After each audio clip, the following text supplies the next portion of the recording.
Hello friends, welcome to my channel. कैसे हो आप सब?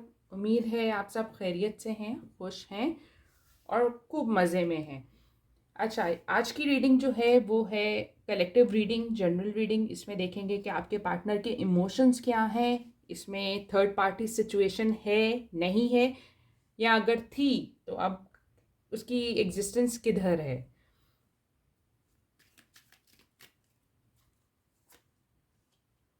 Four of sword, hierophant, queen of sword,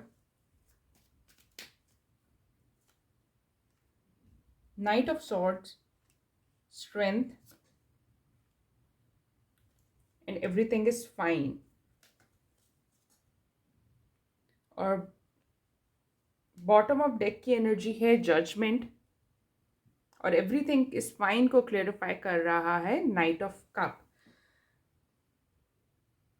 यहाँ जो मैं देख सकती हूँ कि मोस्टली जो मेरे व्यूअर्स हैं वो नो कॉन्टैक्ट सिचुएशन में हैं। यहाँ थर्ड पार्टी मुझे देखिए, थर्ड पार्टी बहुत तरह की हो सकती है। ज़रूरी नहीं है कि ये थर्ड पार्टी किसी और रोमांटिक टर्म्स की हो, बट थर्ड पार्टी जो है वो फैमिली को भी इन्वॉल्व करती है, किसी काम को भी कर सकती है, यानी जॉब वगैरह, करियर, ये सब चीज़ें जो हैं, यानी कोई भी सोर्स ऑफ डिस्ट्रैक्शन जो है, रीज़न ऑफ डिस्ट्रैक्शन, वो थर्ड पार्टी में काउंट होता है। यहाँ मुझे लगता है कि आपके पार्टनर जो हैं वो थर्ड पार्टी सिचुएशन में बिल्कुल भी नहीं है, बट ऐसा लगता है कि जैसे आप बहुत ज़्यादा ओवर थिंक करते हो, और वो उनकी मसरूफियात की वजह से, उनकी कमिटमेंट की वजह से आपको प्रॉपर टाइम नहीं दे पाते, जिस वजह से आपको लगता है कि वो कहीं और बिज़ी हैं या किसी और से बात कर रहे हैं, जबकि ऐसा बिल्कुल भी नहीं है।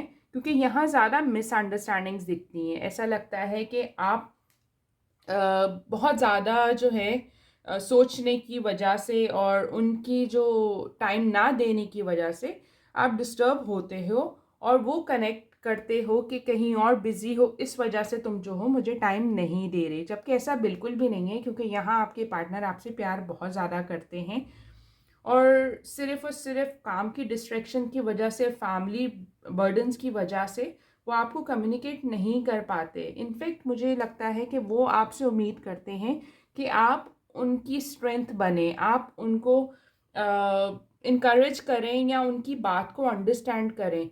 वो काफ़ी ज़्यादा आप पे इमोशनली रिलाई करते भी दिखते हैं। यहाँ ऐसा भी आ रहा है कि काफ़ी व्यूअर्स मेरे अपने पार्टनर से इन्हीं वजहों से, इन्हीं मिसअंडरस्टैंडिंग की वजह से नो कॉन्टेक्ट सिचुएशन में हैं।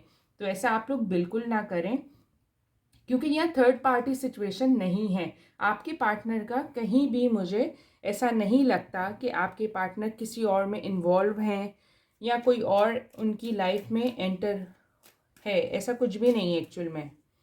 इनफैक्ट वो मुझे आपसे नाराज़ भी थोड़ा दिखते हैं। उनको लगता है कि ये टाइम है कि जब आप एक दूसरे को अंडरस्टैंड करो, लेकिन मिसअंडरस्टैंडिंग्स की वजह से जो आप लोगों के दरमियान का बॉन्ड है वो बहुत ज़्यादा इफ़ेक्ट कर रहा है। तो आप लोग बिल्कुल भी मिसअंडरस्टैंडिंग इस चीज़ को मत करो, क्योंकि यहाँ इमोशंस बहुत ज़्यादा कनेक्टेड हैं। ऐसा भी दिखता है कि आपके पार्टनर आपको रीच आउट करना चाह रहे हैं। जैसे कहा कि काफ़ी लोगों के लिए पॉसिबल है कि ये नो कॉन्टैक्ट सिचुएशन है, और कुछ लोग जो हैं यहाँ मुझे ऐसा भी लग रहा है कि लॉन्ग डिस्टेंस में है, जिस वजह से ये इश्यूज ज़्यादा बने हुए हैं। हो सकता है कि डिफरेंट कंट्रीज़ हों या डिफरेंट सिटी हो, बट लॉन्ग डिस्टेंस रिलेशनशिप को मैनेज करना आप दोनों के लिए बहुत ज़्यादा डिफ़िकल्ट हो रहा है।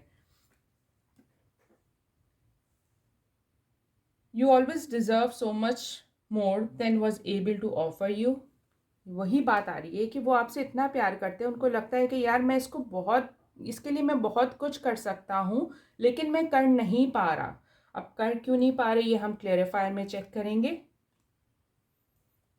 आई couldn't give my love to you because my cup was empty. उनको लगता है कि वो आपकी इतने काबिल नहीं बन पा रहे कि वो आपको आपके हिसाब से या जैसा आप उनसे एक्सपेक्ट कर रहे हो उस तरह की मोहब्बत वो आपको दे सकें। और ये ज़्यादा चांसेस यही हैं, चांसेस नहीं कहूँगी बट ज़्यादा पॉसिबिलिटीज़ यही हैं कि उनकी कमिटमेंट्स की वजह से जो है वो आपको टाइम नहीं दे पा रहे और उस चीज़ का उनको रिग्रेट हो रहा है, वो चीज़ वो उनको बुरा फील करवा रही है. I want to work on this connection and met you in the middle. No contact का रीज़न यहाँ ये भी दिखता है कि आपके पार्टनर जो आपसे नाराज़ भी हैं, थोड़ा सा नाराज़ हैं, सिर्फ इसलिए कि उनको वो आपसे एक्सपेक्ट कर रहे हैं कि आप इस सिचुएशन को अंडरस्टैंड करें, आप उनके इमोशंस को अंडरस्टैंड करें, जबकि आप उनसे देखें, पोजेसिव होना अच्छी बात है, क्योंकि रिलेशनशिप में पोजेसिव होना आपकी मोहब्बत को बताता है, आपकी मोहब्बत को दिखाता है. लेकिन अगर कोई भी चीज़ एक्सट्रीम पर हो तो वह आपके लिए प्रॉब्लमेटिक ही हो सकती है. तो यहाँ आपको थोड़ा सा अपने माइंड को क्लियर करना पड़ेगा, थोड़ा सा खुद को ओपन माइंडेड रखना पड़ेगा, क्योंकि बहुत ज़्यादा उनके ऊपर मुझे रिस्पॉन्सिबिलिटीज़ भी दिखती हैं. ऐसा लगता है कि जैसे वो अपनी लाइफ के ऊपर स्ट्रगल कर रहे हैं, अपनी लाइफ को चीज़ों को बेहतर करने की कोशिश कर रहे हैं, लेकिन शो ये करते हैं कि हाँ हाँ मैं ठीक हूँ, लेकिन अंदर ही अंदर वो काफ़ी चीज़ों को डील कर रहे हैं. On a soul level I can feel you, you are the only one for me. देखें, यही बात मैं आपको कह रही हूँ कि मोहब्बत इतनी ज़्यादा है कि वो आपको अपना गुस्सा शायद जाहिर नहीं कर रहे, लेकिन खामोश हो गए हैं कि शायद आप किसी पॉइंट पर उनकी बात को समझ सकें. In the heart of heart I do love you truly and want to be with you. यही बात हमने अभी कही है कि वो आपसे बहुत ज़्यादा प्यार करते हैं, लेकिन सिर्फ होल्ड बैक करने की रीज़न ये है कि उनको लगता है कि जब मैं इन सब चीज़ों से फ्री हो जाऊँ, मैं जब प्रॉपर टाइम दे सकूँ, तो फिर मैं आगे बढ़ूँ. ये ना हो कि आप उनकी वजह से इमोशनली सफ़र करो. तो वो इधर भी आप ही के बारे में सोच रहे हैं और आप ही की केयर कर रहे हैं. उनकी खामोशी में भी आपके लिए मोहब्बत ही है. I will always love you no matter what happen between us.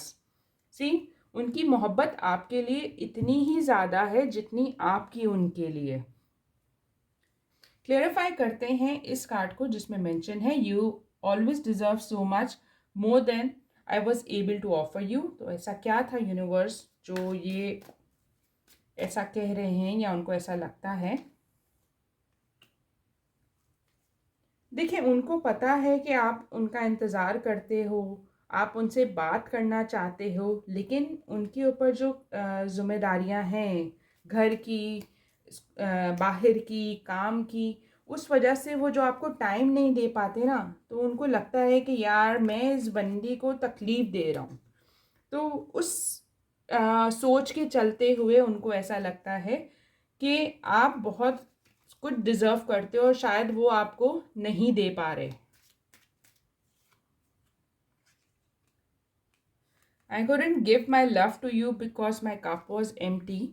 यहाँ जो खुशी, जो टाइम, जो साथ आप उनसे एक्सपेक्ट कर रही हैं, वो अपने काम के चलते नहीं दे रहे और उसी वजह से उनको ये चीज़ फील हो रही है कि मेरी वजह से जो आप हो, यानी जो मेरे व्यूवर्स हैं जो ये रीडिंग देख रहे हैं, उनके पार्टनर्स का ये सोचना है कि उनकी वजह से आप लोग जो एक चुलबुले से जॉली टाइप के पर्सन हो, वो चीज़ ख़त्म हो रही है. वो आपको सिर्फ़ और सिर्फ सोचों में डाल रहे हैं, आप लोगों का मेंटल पीस ख़राब कर रहे हैं, आपको बहुत ज़्यादा डिस्टर्ब रख रहे हैं.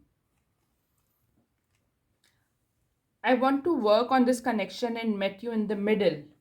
यही वजह है, यही सारी वजह बन रही है उनका lack of attention towards you, lack of communication towards you.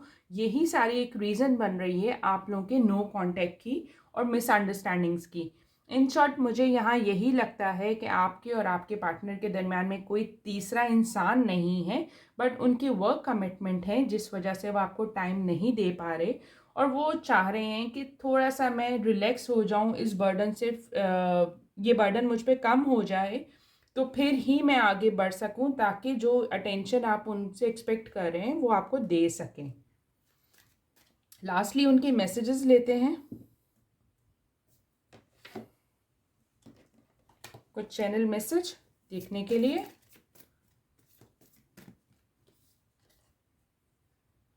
I still hopeful we can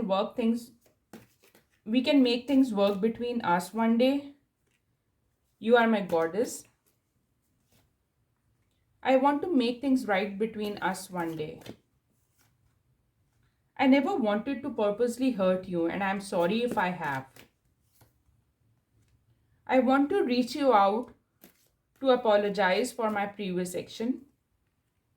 I have been praying to receive some guidance on it. I don't know what to do. तो ये थी आज की reading. अगर पसंद आई हो तो please मेरे चैनल को लाइक और सब्सक्राइब ज़रूर करेगा, कमेंट सेक्शन में बताएगा अगर ये आपसे रेजोनेट करती है तो इंतज़ार रहेगा। आई होप कि आप लोग मेरी यूट्यूब फैमिली का हिस्सा ज़रूर बनेंगे और मुझे सपोर्ट करेंगे। Thank you so much guys.